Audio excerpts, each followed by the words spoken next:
Retirement homes in the UK. What American YouTubers always get wrong. Thinking about moving into a retirement home?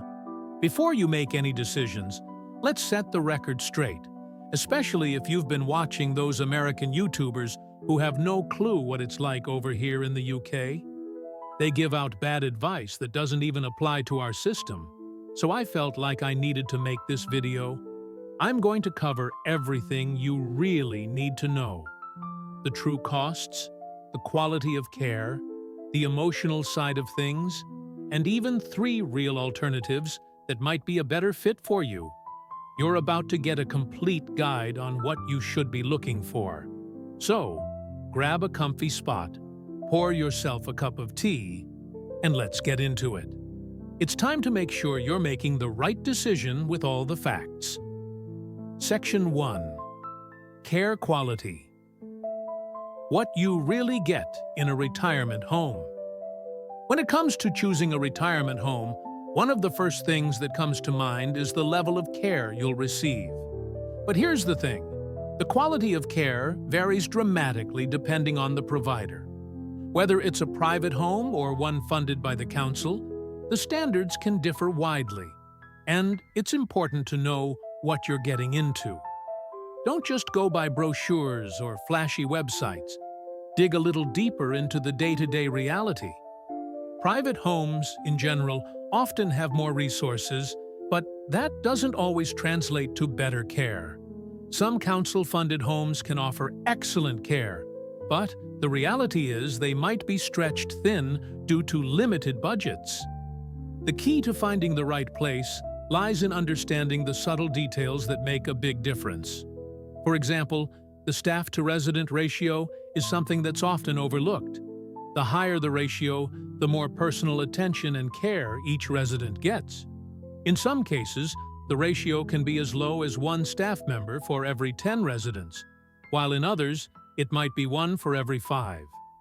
That might not sound like a big difference, but trust me, when you're dealing with older adults who need varying levels of care, it makes a world of difference. More staff means more attention to detail, more personal interaction, and ultimately, better care. But there's more to it than just numbers. Staff training and turnover also matter deeply. Ideally, you want to find a home where staff are well trained in senior care, especially if there are residents with more complex needs. It's not just about feeding, dressing, and bathing. Proper care requires specialized knowledge in things like mobility, dementia, medication management, and emotional support. So, take a close look at whether the home invests in ongoing staff training and whether they can offer you information on their qualifications. If the turnover rate is high, that's a red flag. Constantly rotating staff can mean instability and inconsistency in the care your loved ones will receive. Now, let's talk about care plans. In an ideal world, every resident's care plan should be regularly reviewed and updated. However, the reality is that some homes fall short in this department. A care plan outlines the specific needs of each resident and the approach the staff will take to meet those needs. But this document is only useful if it's updated frequently to reflect any changes in the resident's health or personal preferences. Ask the home how often these care plans are reviewed. Are family members involved in the process? This is crucial because your loved one's care needs might evolve, and family input can provide vital insights. If a home isn't willing to engage family members in the process, or if they don't have a transparent approach to updating care plans, that's a sign that things might not be as thorough as they should be. In talking to families and residents, you'll find some real success stories. In some homes, residents are treated with dignity and compassion, and the staff genuinely care about their well-being. These places go beyond the basics of feeding and washing. They create an environment where seniors feel respected, valued, and truly cared for. You'll hear about how the staff take the time to learn about the individual needs of each person and make an effort to ensure that each resident feels at home. One such home might have a regular schedule of outings, exercise classes, or even simple activities like arts and crafts that encourage residents to interact and maintain their independence. It's these little touches that make all the difference. Unfortunately, there are also many homes where things are far less ideal. Stories of poor care are all too common. These places often suffer from understaffing, poor staff morale, and a lack of basic amenities or activities for the residents. Some people even report that their loved ones have been neglected or not treated with the dignity they deserve. Imagine a situation where residents are left sitting alone in their rooms for hours at a time, with no one to engage with them, no activities to look forward to, and no emotional support. This isn't just bad. It can be devastating for someone who's already feeling the stress of moving away from their home. There are also specific red flags to watch out for when choosing a care home. The first sign of trouble might be when you walk through the door and see the state of the facilities. Is the place clean? Does it have a nice, homely feel? Or does it look sterile and institutional? While it's important not to judge based on appearance alone, a poorly maintained building can indicate poor management or neglect in other areas. Pay attention to the staff when you visit as well. Are they engaged with the residents? Or are they rushed, disinterested, or worse, irritated with the residents? This can tell you a lot about the work environment and the level of care they provide. Also, communication is a major red flag. How easy is it to get in touch with staff or management?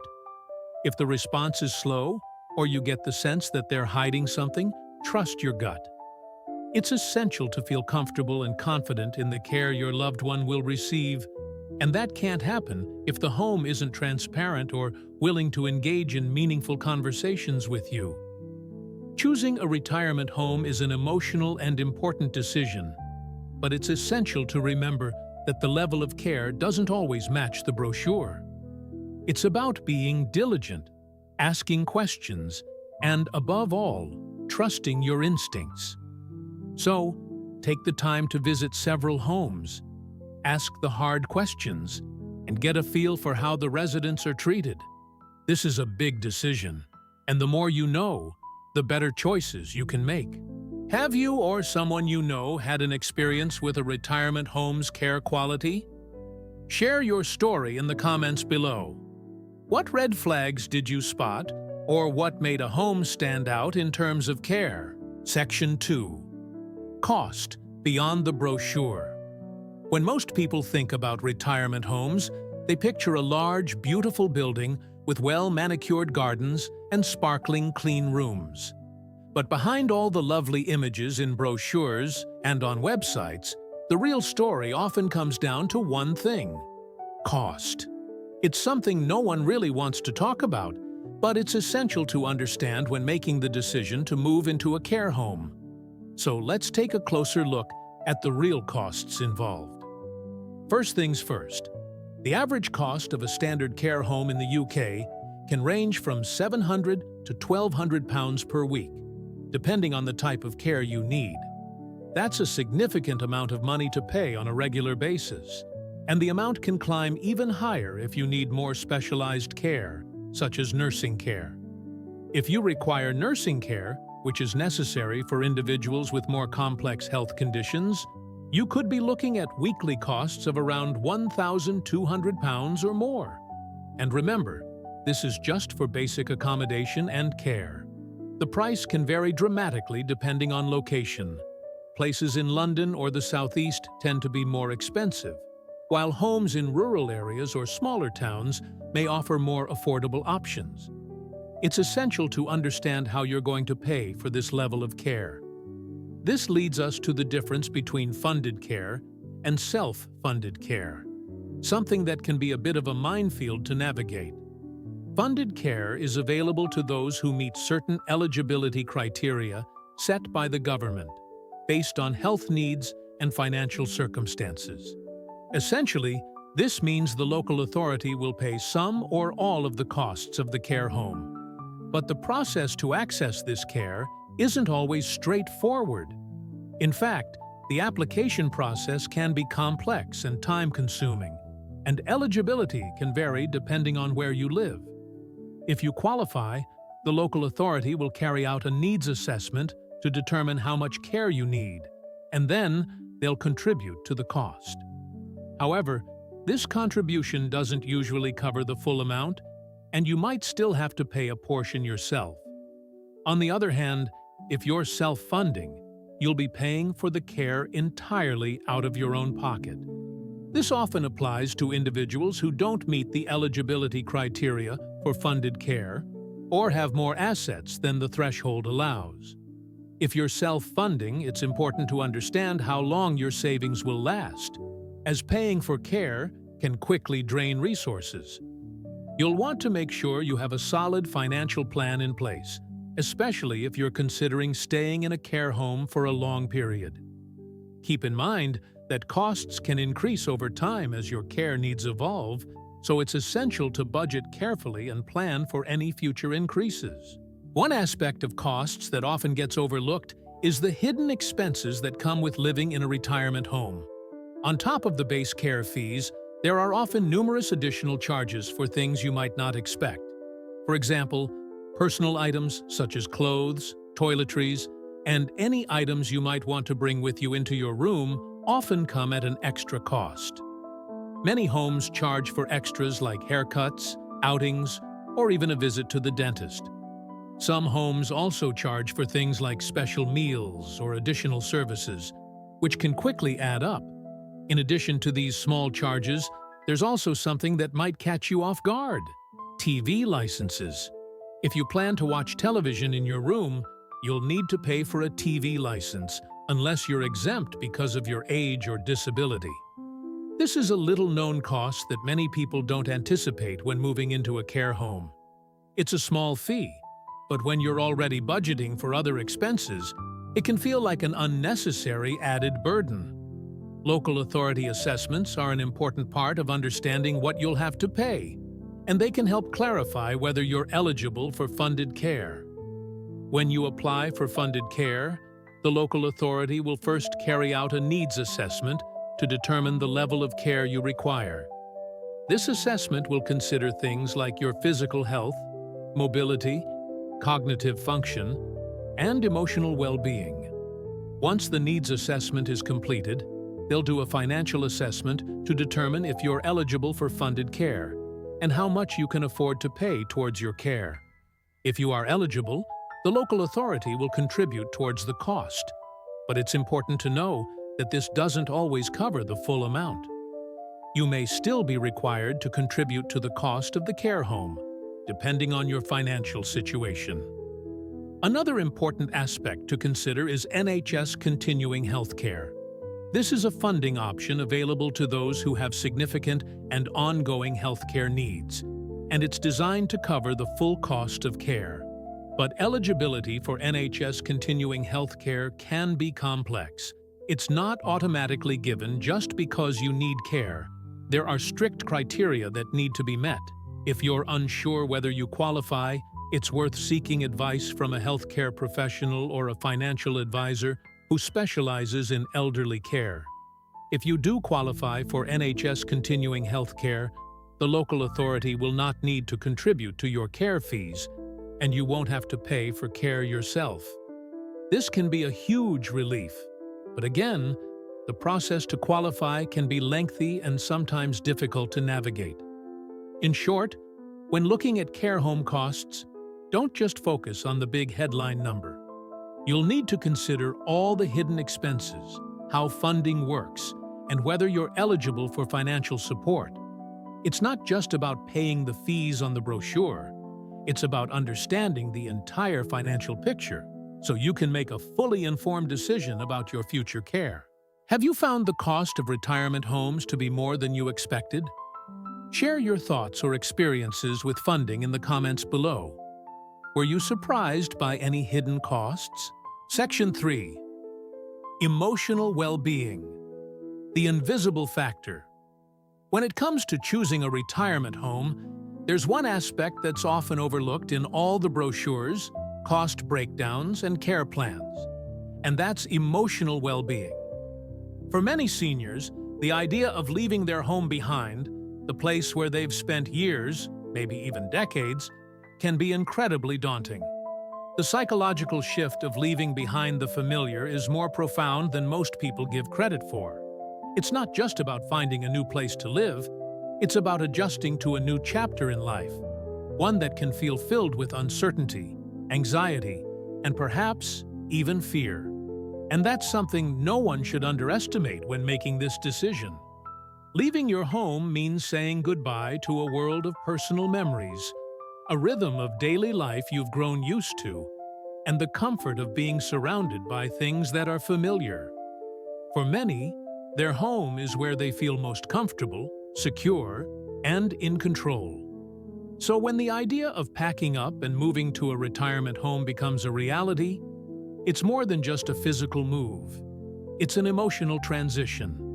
It can stir feelings of loss, sadness, and even guilt.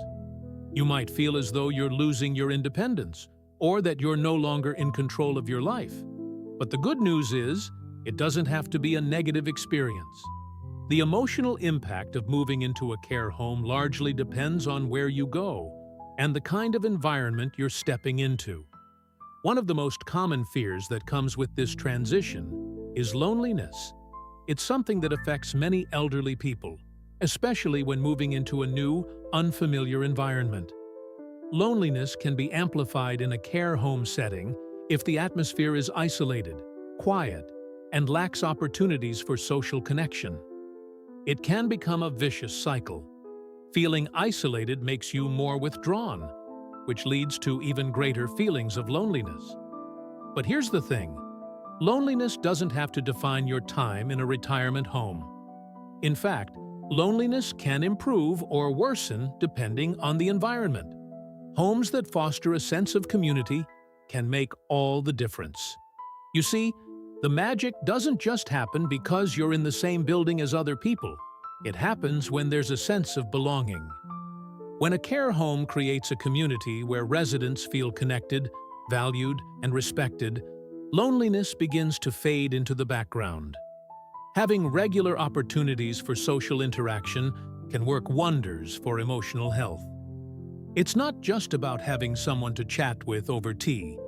It's about feeling like you matter. This is where the concept of purpose becomes so important. As we age, maintaining a sense of purpose is crucial to our mental health. When you have something to look forward to, whether it's an activity, a social event, or a sense of being needed, it makes all the difference in the world. Retirement homes that offer a structured schedule of activities, clubs, or even opportunities to give back can drastically improve emotional well-being. Things like book clubs, gardening projects, music sessions, or simple group activities can help you form meaningful relationships and keep you mentally and physically active. It's not just about keeping busy. It's about staying engaged and feeling that your life still has meaning. But the emphasis on daily stimulation is key here. Homes that prioritize mental stimulation through regular activities and events can help ward off the effects of boredom, depression, and even cognitive decline. You'd be surprised at how much joy can come from something as simple as a weekly movie night or crafting sessions. These small but significant activities give residents something to look forward to every day and keep their minds sharp. The right care home will provide a balance of personal space and opportunities for communal engagement, giving you the chance to connect with others, but also respecting your need for peace and solitude. For many, the best homes are those that go beyond the basics of care and actually reinvent life in ways that foster emotional well-being. Some retirement homes have developed innovative models to create a vibrant community where residents actively participate in creating their daily routines. For example, some homes now offer roles or volunteer opportunities, like helping with the daily coffee runs, assisting in meal planning, or even taking part in management meetings. This helps residents feel like they have an active role in shaping their environment and that their opinions and skills are valued. Additionally, outings are a fantastic way to keep life interesting. A simple day trip to a nearby park, museum, or cafe can have a huge impact on a resident's mental health. It offers a chance to break the monotony of the home and experience the outside world. Whether it's a group walk or a special event, the opportunity to get out and about, even for a few hours, can bring a sense of joy and excitement that many elderly individuals might otherwise miss out on. So, when looking at retirement homes, be sure to ask about their activity programs and opportunities for outings. These are key components in maintaining a healthy emotional life. At the end of the day, emotional well-being isn't just about avoiding loneliness. It's about building a new life where you feel supported, cared for, and engaged. Choosing a care home that places a strong emphasis on creating a community where you can thrive mentally, emotionally, and socially will make all the difference. Are you concerned about the emotional transition of moving to a care home? Or maybe you've experienced the positive impact of a community-oriented home? We'd love to hear your thoughts in the comments below. What's been your experience with finding emotional support in retirement homes? Section 4. 3 alternatives to retirement homes in the UK. Choosing a retirement home isn't the only option when it comes to planning your later years. In fact, many seniors are opting for alternatives that can provide the care and support they need while allowing for greater independence, privacy, and often even more affordable solutions. If you're looking for ways to maintain a sense of freedom while having a safety net, there are 3 alternatives to retirement homes in the UK that might suit your needs perfectly. 1. Extra care housing, aka assisted living. Extra care housing, also known as assisted living, has become an increasingly popular choice for seniors who want to maintain their independence while still having care available if they need it. These homes typically consist of independent flats or apartments that allow you to live on your own terms.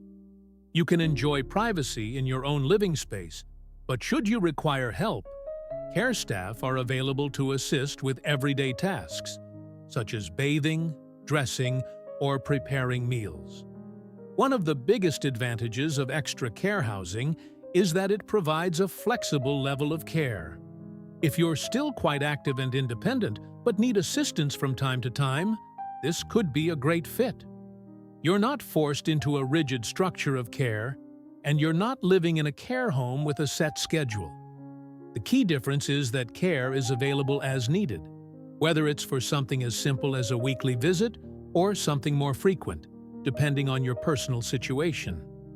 In terms of cost, extra care housing can often be more affordable than traditional retirement homes, particularly when you take into account the privacy and independence it offers. Over time, it may also be more cost-effective than paying for a care home. Extra care housing provides a great balance. It's like living in your own home, but with a safety net. And for those who are still active and want a level of autonomy, it's a brilliant alternative. Moreover, these homes are often better suited to active seniors who enjoy the idea of living independently, but with the reassurance that help is available if and when it's needed. Plus, the fact that these flats are typically built with older adults in mind means they come with accessible features, such as easy-to-navigate hallways, grab rails, and other age-friendly amenities. 2. In-home care support. Live-in or visiting carers. For those who cherish the comfort of their own home but need assistance with day-to-day tasks, in-home care support is an excellent option. Whether through live-in carers or visiting carers, you can continue living in the environment you know and love with the help you need to stay independent. This model allows you to have care tailored to your specific needs, whether it's help with bathing, dressing, cleaning, shopping, or just companionship. The benefit of in-home care is that you can remain in the community you've built for yourself. You don't need to uproot your life and leave behind the familiarity of your neighborhood, friends, or even your beloved pets. For many seniors, Staying in their own home is the preferred choice because it maintains a sense of familiarity and comfort. If you have strong community ties, a home you've cherished for years, or pets you can't bear to part with, in-home care offers a wonderful solution. In-home care can be flexible in terms of the hours and the level of care you require. You may only need a few hours of help each week, or you may require a full-time live-in carer. The cost varies, of course, depending on the level of care, but for many, it can be more affordable than moving into a care home, especially if you just need support for a few hours a day or a few days a week. It's also much less likely to come with the hidden costs that can add up in a retirement home, like paying for extras such as personal items, trips, or even haircuts. Additionally, for those with pets, in-home care can be a lifesaver. Many elderly people find great comfort and joy in the company of their animals. A live-in carer can help with pet care, ensuring your pets are well taken care of while you're receiving the support you need. It's a great way to maintain emotional well-being, knowing that your pets are safe and that you're in the comfort of your own space. 3. Intergenerational living or co-housing. Another increasingly popular option is intergenerational living or co-housing, where seniors choose to live with family members or in shared communities with younger generations. This model is not only about saving money, though that's certainly an advantage, but about fostering meaningful connections and providing emotional fulfillment through connection. Living with family members, whether it's your children, grandchildren, or even extended family, can provide a sense of belonging and purpose that you may not find in traditional retirement settings. It can also help combat loneliness by maintaining close relationships with people who care about you, which, as we've already discussed, is an essential part of emotional well-being. It's also an option that allows for greater flexibility in terms of how much care you receive. Family members can provide assistance when needed, but you're also free to maintain a certain level of independence. On the other hand, co-housing communities are designed with multiple generations living together in shared spaces. These communities often involve shared kitchens, gardens, and living areas, but each person still has their own private living space. This setup fosters a strong sense of community, and the shared environment makes it easier to offer help and support when needed. It also gives seniors the opportunity to contribute to the household, whether it's cooking meals, gardening, or providing companionship. It's about living in a way that feels connected and active, rather than isolated. Not only does this model provide emotional fulfillment, but it can also lead to cost savings. Instead of paying for a care home or even a private apartment in a retirement community, you can share living costs with others. This can be a particularly appealing option for those who don't want to give up their independence, but also need help with tasks that might be difficult on their own. Plus, with a built-in support system, you're never truly alone. You have a sense of community and purpose every day. Now that you've learned about some great alternatives to traditional retirement homes, I want to ask you, what's your take on them? Would you prefer staying in your own home with support, or perhaps joining a community that fosters meaningful connections? Let me know in the comments below. But before you make any decisions, make sure to check out the video linked right here. Why moving into a nursing home almost killed me.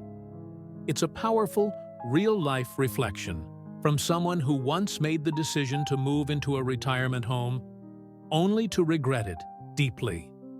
They share the emotional, physical, and psychological truths no one talks about.